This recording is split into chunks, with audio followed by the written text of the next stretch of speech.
I remember the night that she actually went into labor, they were trying to slow it down, trying to stop it. And then it got to a point where they just said, nope, like she's got to come now. I remember talking to Courtney and just saying, being this young, there's a chance that, she's not going to be crying.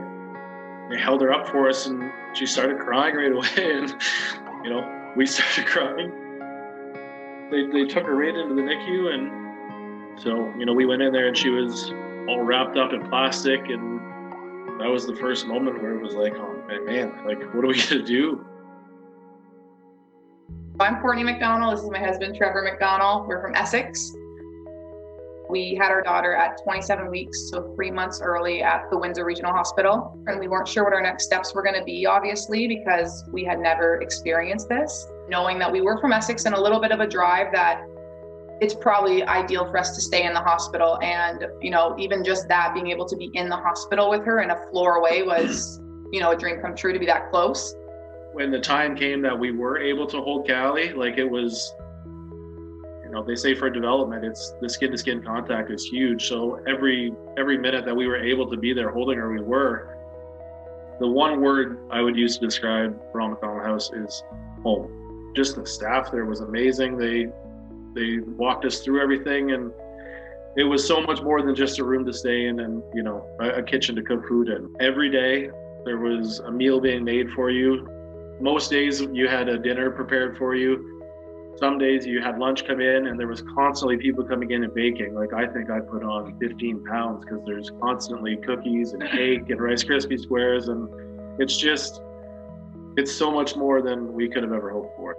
Even for Cooper, for him to go there, he was so welcome. It was like when he got to go to the hospital, he knew elevator, follow the stripes on the wall, big red door, let's go. The big red door. Always in search of the big red door. He'd always be running down the hallway, but where's the red door? Where's the red door? I think everybody should help them make Ronald McDonald. We were there for 90 days with her, and we left on McHappy Day on May 8th, which was very special for us.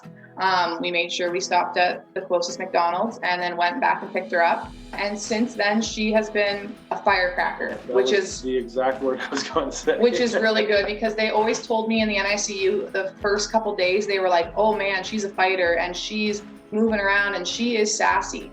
She has continued being that way. So I think she will only excel more in her life and her journey.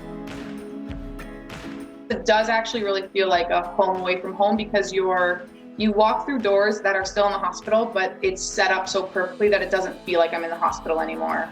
Knowing what it does and talking to friends who have used it, it was so much more that I had to honor her by showing her that we will always support this cause that pretty much saved me to be there for you, because I needed it.